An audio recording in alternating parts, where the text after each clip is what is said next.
It's time for football, and that means we're talking sports. Horse racing, greyhound racing, and sports betting with your host, Kip Keefer. Don't just watch the action. Get out to Birmingham Greyhound Racing and put a bet on it. Here are today's tips and strategies to help you get in the winning game. Now here's Kip Keefer. Hello again, everybody, and welcome to college football playoff semifinals. Saturday, it's finally arrived.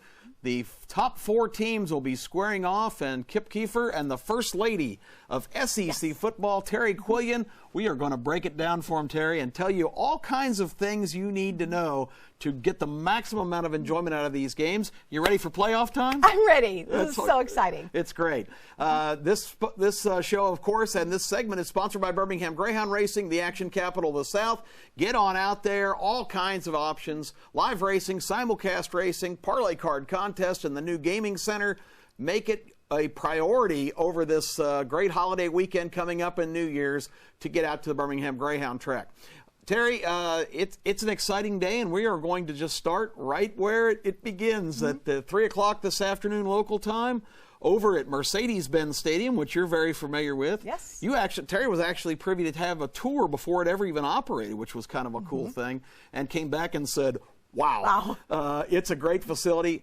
It's going to be today the matchup between the number one team in the country, the LSU Tigers, and the number 4 team in the country. They're back, the Oklahoma Sooners. Boomer Sooners against LSU. It's going to be a great game. Let's start in terms of talking about the game with the coaches, which is a very interesting matchup.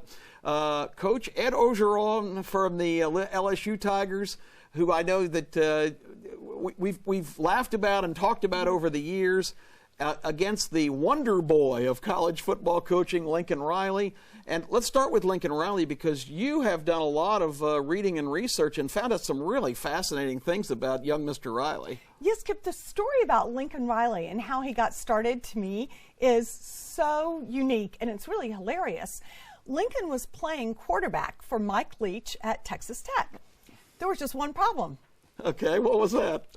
Lincoln wasn't very good. He wasn't good. He wasn't good, and he might have been good, except he got injured his senior year in high school, and he just wasn't good. So the other coaches were giving Mike Leach grief, wanting to know, why is this kid Lincoln still on the field getting reps? Why are you giving him snaps? He's not good.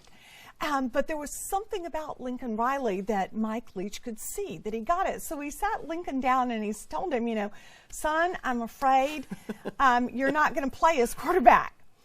Then he said, as a matter of fact, you're not even good enough to be on the team. Wow. But here's the thing. How about if I offer you a position as a coach on the team? So he was still an undergraduate player, and he became a staffer, assistant coach. Yes, he gave up the player status. Wow. He was an undergraduate student. I don't think I've ever heard that before. A coach. And in fact, it went to the point that he graduated in 2006. In 2009, when Leach left, he was named offensive coordinator for that bowl game. Wow. So there he is, the OC, in a bowl game, and he's 26 years old. And just a couple of years later, he landed on Bob Stoops' staff at Oklahoma.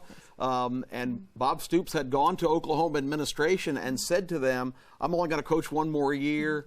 Lincoln Riley was already being courted by, and he was only 33 years old at the time, being courted by all kinds of people wanting him to come be their coach. Oklahoma called Bob Stoops back in. I had a friend in the athletic department at the University of Oklahoma that shared with me that they said, Bob, if you're leaving in a year anyway, why don't you go ahead and go now? We will fully compensate you, but we do not want Lincoln Riley going anywhere else. And that's how that came to be. And I recall, Kip, you had the inside story on that before it was publicly announced. I can remember sitting in a Jock's radio studio you telling me about that.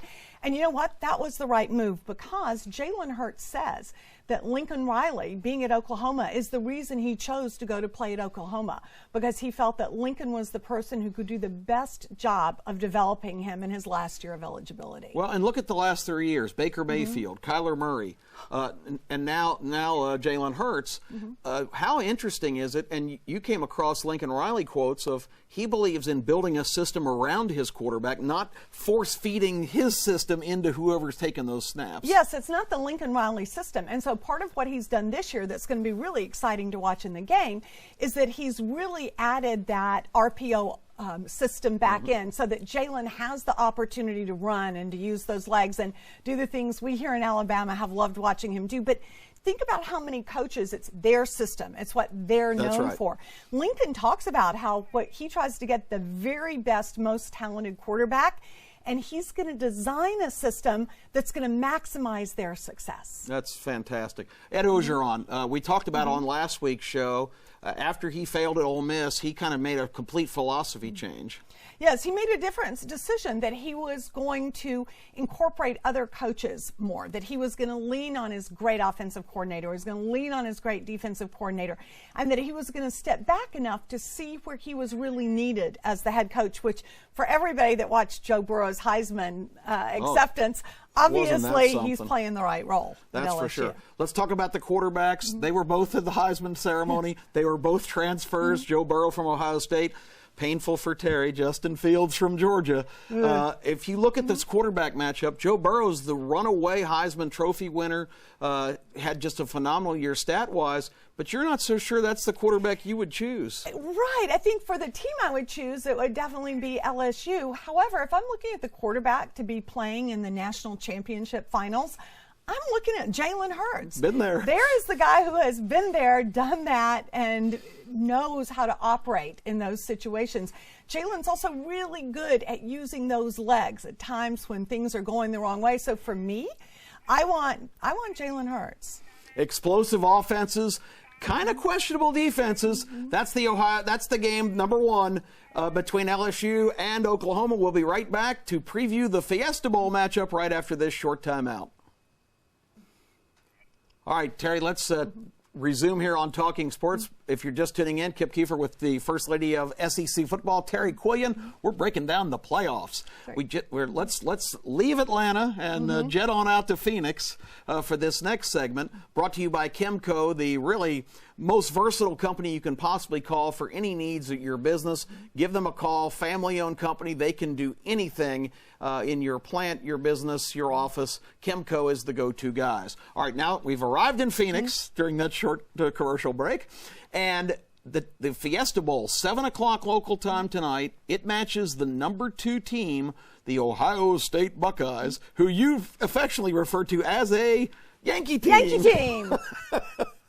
They got a Yankee coach, they're a Yankee team. That's right, a Yankee team. And they will be playing Clemson. Dabo Swinney from right down the street here in Pelham, Alabama, graduate of Alabama, played for Bear Bryant. Dabo Swinney comes into this game the winner of 29 consecutive football games. That is quite a record. And his quarterback, Trevor Lawrence, has started 24 straight of those games. It's Dabo Swinney against another one of the kind of, not as young as Lincoln Riley, but 40-year-old Ryan Day. How many people you suppose, Terry, if we walk out on the street right now and ask, who's Ohio State's coach, how many folks could tell us it's Ryan Day? I don't think they could. I think they can say, well, it used to be Urban Meyer. We're not sure who's there now, which in a way is a tribute to him because it says it's all about the team being successful. He's not the person that it's about his personality showing out. You look at his results. Oh, gosh. Unbelievable. He had those 4 games when Urban was suspended last year, won all 4 of those. He's 12-0 now, so he's on a 16-game winning streak. He's undefeated as a coach. He's undefeated. It's pretty good. So you've got Dabo, who's won 29 in a row. You've got Ryan Day, who's never lost. He's 16-0. Terry, something's got to give. Well, somebody is going to lose, and that's going to be a hard thing to happen. I tell you, Dabo's been doing a lot of complaining about how could they start number 1 the beginning of the season, and it's never happened that the number 1 team has gone undefeated and yet slipped in the rankings. So guess what, Dabo? You get to make it up. Right here, you got to win the game. They've got something to prove. The ACC was so horrendous. There were there's 16 teams in that league. Did they beat a ranked team? Clemson did not beat a ranked team all year. The best win for Clemson over Jimbo Fisher's 7-5 Texas A&M Aggies. The same best win that Alabama had. So those are the things we talked about on last week's show. This body of work kind of concept. That has penalized Alabama severely that they didn't beat anybody in the top 25. the only penalty for Clemson, and that's why Dabo should not complain. He did drop from 1 to 3, but he's still number 3 despite playing the pastry schedule of all time. Yes. And you know what, though? There's the chance that this is going to come back to haunt them. It will be interesting to see when they play a really good team with, I hate to say it, really good quarterback in Justin Fields. You know, it's going to be a different ball game than any of those players have played all year. And you can say that you're coaching to that. You can remind people of it over and over.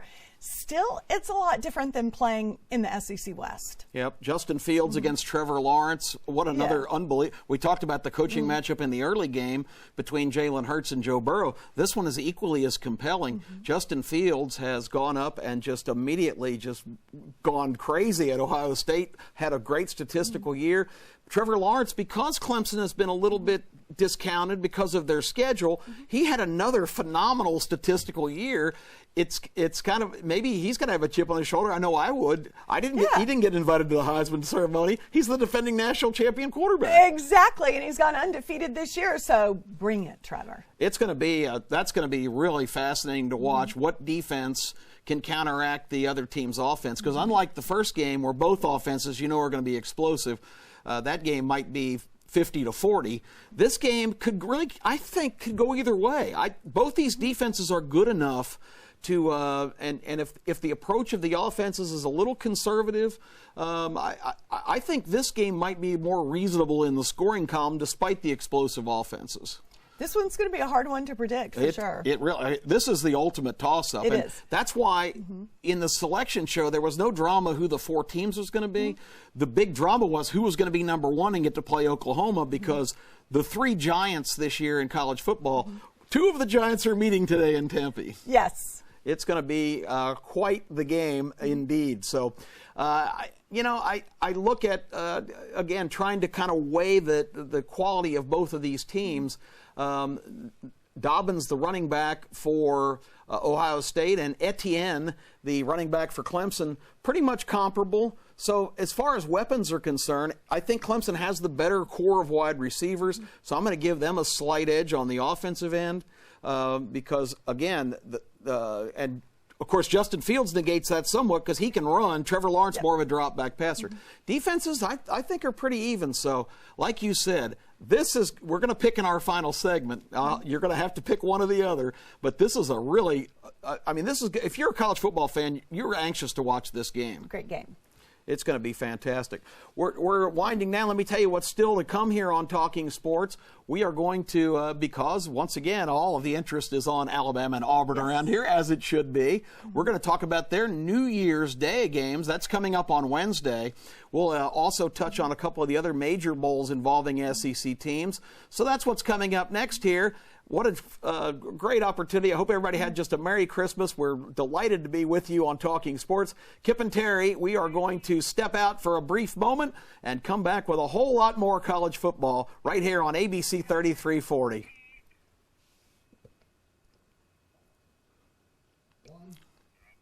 Welcome back, everybody. Talking Sports. Kip and Terry bringing it to you. We have just previewed the playoff games. We'll have our selections on who we think will win those games coming up in the next segment, so stay tuned. This segment of the show is brought to you by Craneworks. All of your major equipment needs, from the biggest cranes to the smallest pieces of equipment, whatever you need, just an exemplary company that has been around and been a huge supporter of Birmingham sports for years. Craneworks, that's who you need to call for any kind of need in construction or a building project that you have. Okay, Terry, let's talk about New Year's Day. Woo-hoo, 2020. Wow, that's kind of amazing. Just it seems like just yesterday we were worried about clocks and cars stopping in 2000, but now we're to 2020. New Year's Day, the traditional games. You've got 2 games in Florida that involve the Alabama and Auburn programs here, and we talked about last week on the show. Even though Auburn beat Alabama and is ranked higher than Alabama, they're going head-to-head at the exact same time. In Tampa, it's Auburn against Minnesota. In Orlando, it's Jim Harbaugh against Nick Saban, Alabama against Michigan. Poor Auburn beats Alabama, ranked higher, and they are overshadowed on New Year's Day. I really do know that most Auburn fans and even sportscasters and sports commentators were surprised when the Citrus Bowl overlooked Auburn to go with Alabama. Again, I don't think it was a decision that had anything to do with which team was the best. Auburn won that game. A lot of our friends here don't want to admit it, but Auburn won that game. But I think they're looking at it from a marketing standpoint. These bowls are really business enterprises, and the marketing marquee matchup they wanted was not Alabama versus Michigan. It's Jim Harbaugh versus Nick Saban. That's what everybody is wanting to see. And from a national viewing standpoint, of course, in our state, Alabama fans will watch Alabama, Auburn fans will watch Auburn, and they'll flip back and forth on the commercials. But from a national standpoint, the Alabama-Michigan game will so far overshadow the Auburn-Minnesota game, and it's really kind of unfortunate, again, in light of Auburn. Even when they win and are higher ranked, still, it's kind of like the little brother to Alabama here, and it seems to work out that way all the time. Yeah, I think it's because Harbaugh and Michigan is just such a marquee event to be playing. And it's unfortunate because Minnesota has had such a great year this year, too. Just doesn't have the same appeal. Well, I asked you last night, I said, Alabama, Michigan, who do you like? And you had a resounding answer. Oh, yeah, roll Tide. 100%. Yeah, I'm going to, for full disclosure here, Terry says, I hope they destroy Michigan. I do. I really do. I'm definitely rooting for the Tide on that one. Yeah, she's not going to root for the Yankee team. And Terry, her 2 years here, even though she's just an absolute fervent Georgia fan, you developed quite a lot of feelings for the Alabama program. I got to go to so many Alabama games, and I've got a whole closet full of Alabama gear. I mean, I'm going to be wearing the colors and cheering for that game. All right, so that game is coming up at noon on New Year's Day, the same time that Auburn plays. Unfortunately, Auburn game is coming up at noon on New Year's Day. They play Minnesota. Gus Malzahn is coming into this, though. Usually we're talking about Gus being in trouble, Gus being under the bus, Gus being on the hot seat, the nuclear hot seat. Gus is coming in on as big a high as he's probably had in a long time because, let's face it, folks, I mean, no matter what side you rooted for, I thought Gus Malzahn completely outcoached Nick Saban in that game at the Iron Bowl. You have to say so because look at the results from it. And, you know, it's interesting when you look at the coaches. When you look at Michigan versus Alabama, it's easy not to like Jim Harbaugh. On the other hand, it's hard not to like P.J. Fleck. Oh. I mean, this is a guy, what an inspirational coach. And, Kip, I don't know if you know, do you know where the term to keep rowing, to row your boat, no, I'm not. comes from? Because that's the term that they use at Minnesota. He started at Western Michigan, and he took it to Minnesota. And it's row the boat, just row the boat. That came from, he had a very young infant son who died. Oh, wow. And it was his way of dealing with the grief was to just row the boat, just keep rowing, keep going. That is where the term comes from. How about that? So, compelling matchup there. Gus, who snookered Nick Saban on that last play of the game by keeping Bo Nix on the field, causing confusion. Too many men on the field. Alabama never got another chance to get the ball. So Gus riding high. That's going to be a fun game to watch. I'll be flipping back and forth. In fact, I might even wheel the other TV, and I might have them going side by side. All right, real quick, let's talk about the major bowls involving SEC teams. I know you're looking warily at this first one. The Sugar Bowl, we all remember what happened last year. Georgia missed by an eyelash of going to the playoff tournament, played Texas, were flat, uninspired. Pretty much the same scenario, although they're coming off a bad loss this time, not a heartbreaker. They play an upstart Baylor team who's got something to prove. That might not bode well for Georgia. I don't think it bodes well for Georgia at all. And I haven't seen any kind of leadership coming from the team in terms of their determination to stick together and to play this game. It's really missing that. Haven't seen that coming from Kirby Smart. The Baylor folks are ecstatic. I spend a good bit of my time in Texas, and I can tell you Baylor could not be happier than to be playing in a New Year's bowl game against the University of Georgia. Baylor is ready. They're going to have the fan base there. Georgia, I don't know if the players are ready. I don't know if the coach is ready. I know the fans aren't ready, and that I got an email asking me if I wanted to buy a $50 ticket. Are you kidding me? Georgia fans, that's sad. Be at the game. The cheapest ticket to the Georgia LSU game was started in the nosebleed section at $600. Well, this is a nosebleed ticket about $50. That's horrible. Real quick, the Orange Bowl. Florida gets to play on home turf, basically down in Miami. They're playing Virginia. Is there anybody that has gotten ripped off more in the bowl season than the University of Florida? The idea that Virginia, who is a 3-loss team, four losses, that's right, I forgot one. Yeah. That they are ranked number 24. They were put in that ranking kit because they didn't want to have a New Year's bowl game with an unranked team, which basically Virginia is. I think it's a horrible situation that Florida finds It's all themselves business. in. Notre Dame is available. That would have been a compelling game. That would have been an amazing But game. it's all business, folks. It's money to the ACC. We got to go to break. One more segment here on Talking Sports on Championship Day. Back right after this. We're back on Talking Sports. It's Championship Playoff Day. Once again, if you're just tuning in, 3 o'clock today, the Peach Bowl over in Atlanta, LSU and Oklahoma. 7 o'clock tonight, the Fiesta Bowl from out in Tempe, Arizona. That will match Ohio State and the Clemson Tigers. Okay, Terry usually leaves the prognostication to me, but yes. I have to let you know that the last time she was on the show, we made a stake bet on the Clemson-Wake Forest game. I stupidly took Wake Forest plus 34. Terry said, no. Clemson's destroying everybody. 52-3, Clemson. Ouch! I paid off my stake. You did. Chris was awesome. Yeah, absolutely. So my debt is forgiven. But we're going to put her on the spot here, really for redemption for me. But we're going to look at the 2 playoff games today, and then the other major bowl games coming up involving the main teams. And let's start with that. I'm going to. We're just picking these games straight up. Who's going to win? The first one on the list, of course, is the Peach Bowl today. It is LSU against Oklahoma. Do the Sooners have any chance? LSU all the way. The only thing I'll say about this game, and I'll do it quickly, Plumlee, the freshman quarterback for Ole Miss, ran for 224 yards and scored 4 touchdowns against LSU when they played. A running quarterback like Jalen Hurts, who's probably Plumlee 2.0, could give them some problems, but like I said, that might make the score 52-35, because LSU is going to score. All right, the second game, I'm up. It is Clemson. It is Ohio State. I've gone back and forth on this for days. I'm going with whining Dabo and the Clemson Tigers. We don't get any respect. Well, maybe Dabo will get respect. I'm taking Clemson. And I get the easiest pick of the day because I get to pick Florida, Virginia. Go Gators. Okay, you got the Gators. I certainly can't disagree with that.